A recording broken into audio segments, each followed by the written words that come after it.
चलिए स्टार्ट करते हैं हमारा सिविक्स का नया चैप्टर 1, जिसका ओवरव्यू एक बार हम लोग पढ़ लेते हैं ताकि हमें समझ में आ जाए। इस पे बारकोड दिया हुआ है जिसको भी आप स्कैन करके देख सकते हैं। ठीक है, with this chapter we resume the tour of democracy that we started last year.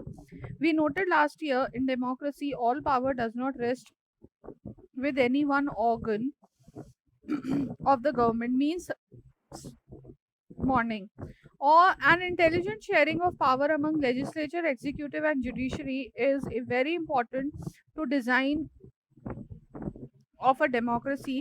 In this and the next two chapter we carry this idea of power sharing forward. We start with two stories of from Belgium and Sri Lanka. अब इसमें हम लोग है ना दो stories लेंगे, एक तो जो कि श्रीलंका की है और एक आपकी बेल्जियम की है। देखो, किसी एक ऑर्गन के पास है ना शक्तियां नहीं होती है, इसीलिए हमारा जो Indian democratic form of government है that is divided into three parts: legislature, executive and judiciary.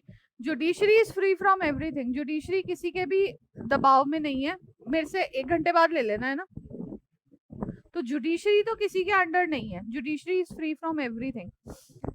और लेजिस्लेटिव है और आपका ये जो एग्जीक्यूटिव है ये थोड़ा सा तंग करते हैं। ठीक है, तो the stories yield some general conclusion about the need for power sharing in democracy. देखो, जब तक शक्ति का ना विभाजन नहीं होगा और प्रॉपर डिवाइडेशन नहीं होगा ना, तब तक काम नहीं चल सकता है। This allow us to discuss various forms of power sharing that will be taken up in the following two chapters.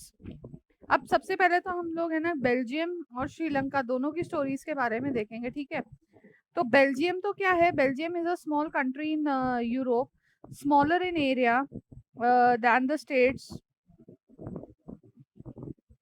of Haryana.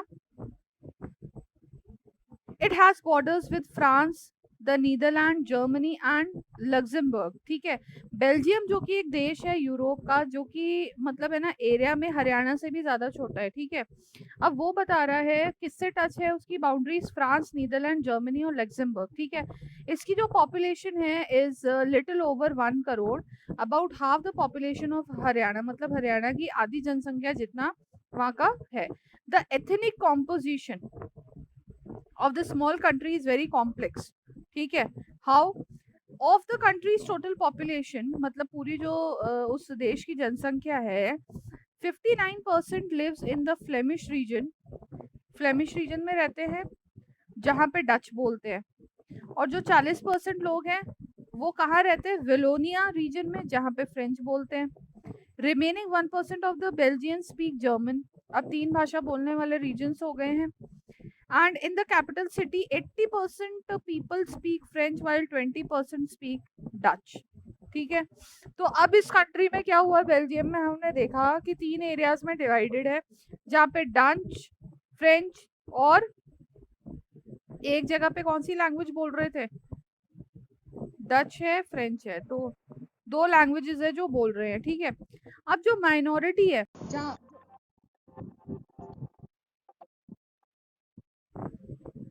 अब आगे क्या हुआ देखो बेटा, कि हम लोगों ने ये देख लिया कि आपके इस छोटे से रीजन में जो माइनर सेक्शन है वो है फ्रेंच बोलने वाला। French speaking community was relatively rich and powerful. अब जो माइनर सेक्शन है जो फ्रेंच बोल रहा है वो लोग थोड़े कम है संख्या में और रिच है पर। ठीक है, this was resented by the Dutch speaking community who got the benefit of economic development, by the Dutch speaking community who got the benefit of economic development and education much later. अब ये जो Dutch speaking community थी ना, इसको थोड़ा सा जो फायदा था या जो डेवलपमेंट वर्क था वो थोड़ा सा देर से पहुंचा था। ठीक है, मतलब दे ग्रू somewhat later. This led to the tension between Dutch speaking and the French speaking communities during 1950 to 60 and 60s.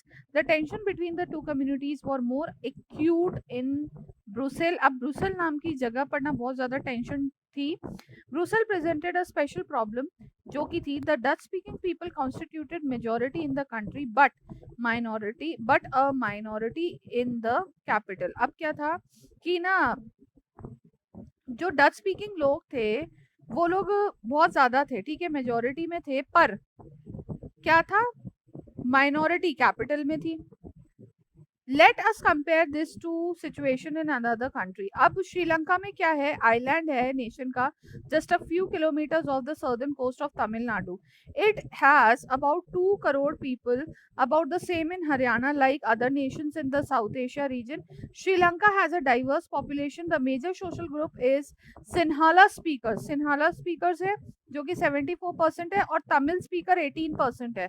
And among Tamil, there are two subgroups. Tamil natives of the country are called Sri Lankan Tamils, जो कि 13% है, और जो rest है उनके four fathers कहाँ से आए थे, इंडिया से। Plantation worker during the colonial period are called Indian Tamils, ठीक है। एक तो जो वहीं के ही तमिलियंस है, और दूसरे जो कौन है, जो इंडिया से आए थे। As you can see from the map, Sri Lankan Tamils are concentrated in the north and east of the country.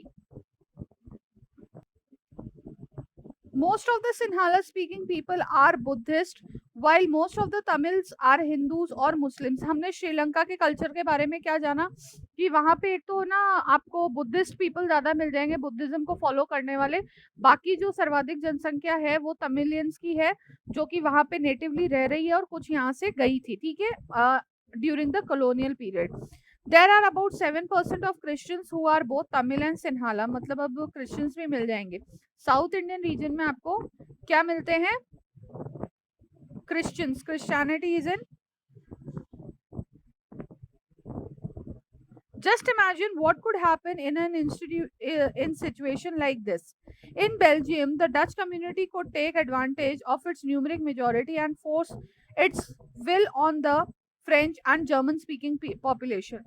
This would push the conflict among communities further. अब अगर जो ज़्यादा जनसंख्या वाले जो लोग हैं वो अगर कहे कि नहीं हम लोग मेजॉरिटी में हैं तो आप हमारी बात मानो, तो इससे क्या होगा, जो इसमें माइनॉरिटी में वो कहेंगे कि नहीं, फिर तो हमारे अधिकारों का हनन हो रहा है। अब मैं अगर तुम्हें कह दूं बेशक क्लास में थोड़े बच्चे हैं, अब मैंने अब जैसे क्लास अटेंड कर ली, मेरे लिए तो चाहे एक बच्चा हो चाहे 10 बच्चे हो, मुझे तो पढ़ाना ही है ना।